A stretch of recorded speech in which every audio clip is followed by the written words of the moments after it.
রানাঘাট থেকে আরো একটি খবর পাওয়া যাচ্ছে, বিজেপি পোলিং এজেন্টকে মারধর করা হয়েছে এমনই অভিযোগ করা হচ্ছে, এমনকি 2 রাউন্ড গুলি চালানো হয়েছে এমনও অভিযোগ করা হচ্ছে। গোটা ঘটনাকে কেন্দ্র করে এলাকায় তীব্র চাঞ্চল্যের সৃষ্টি হয়। গুলি চালানোর অভিযোগ উঠছে দুষ্কৃতীদের বিরুদ্ধে, 2 রাউন্ড গুলি চালানোর অভিযোগ করছে বিজেপি। গতকাল রাতে ঘটনাটি ঘটে রানাঘাটের পূর্ণনগরে।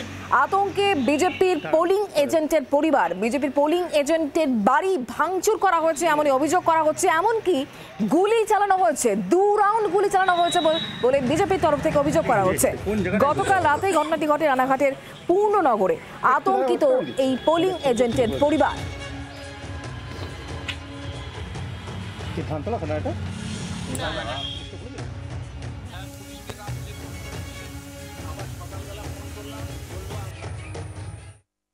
কালকে রাত 1:30টার সময় হঠাৎ চেতন পায়ে, মানে ওরা এই গ্রিলে কাচে খুব মারছিল, তখন আমরা চেতন পায়ে দেখলাম যে ঘর থেকে বেরোতে পারছি না, যে কি হয়। ওই জন্য ঘরের থেকেই দেখলাম যে আর মুখ খিস্তি করছে, খুব গালাগালি করছে, বেরো, কালকে যাবি না ভোট দিতে, মানে পোলিং এজেন্ট ছিল, যাবি না, পা কেটে দেবো। তারপরে আমার জানালার কাঁচ ভেঙে দিয়েছে, প্লাস 2টো গুলি করেছে। এই দেখুন তার এই যে গুলির খোল দুটো এখনো রেখে দিয়েছি আমি। উঁচু করে দেখেন। হ্যাঁ, এরকম কোনো খবর নেই, অবাধ শান্তিপূর্ণ ভোট হচ্ছে। রানাঘাট লোকসভার ক্ষেত্রে আমরা নো ভায়োলেন্সে বিশ্বাস করেছিলাম, এবারও তাই। আমাদের তরফ থেকে নো সিঙ্গেল ইনসিডেন্ট।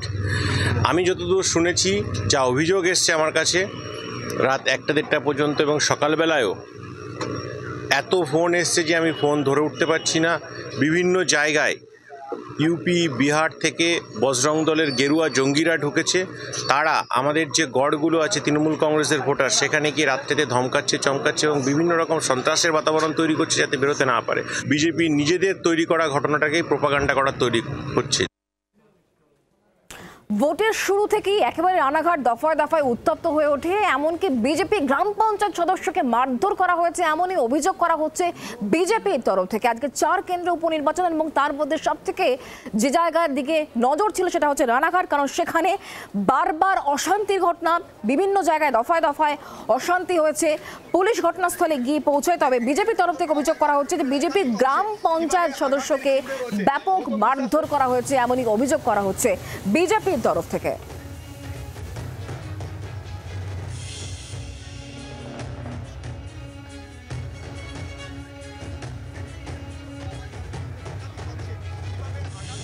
আমার জেঠু হলো তোমার এই 2 নং প্রীতিনগরের 93 বুথের মেম্বার।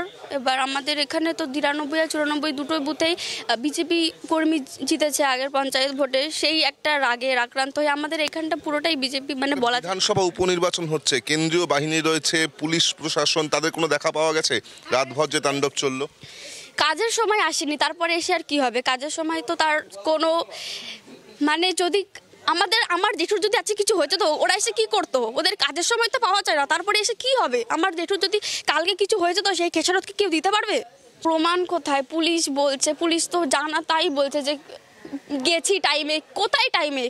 এখানে মিথ্যে কথা বলতে তো আর কোনো বাধা রাখছে না, আমরা শিওর না, আমাদের আতঙ্ক সরছে না। আমাদের সঙ্গে যে এরকম একটা কি এত একটা খারাপ জিনিস হয়েছে, তার খুব আতঙ্কে রয়েছি এখন।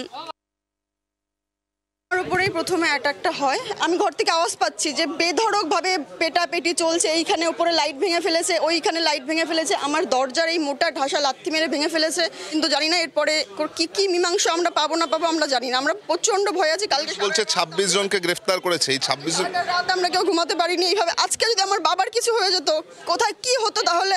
আমাকে বাইরে বসে আলোচনা করছে, মেয়েটাকে কিছু কর, মেয়েটাকে কিছু কর।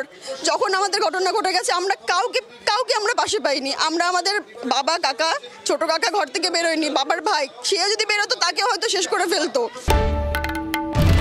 বাংলার আওয়াজ, বাঙালির আবেগ, জি 24 ঘন্টা।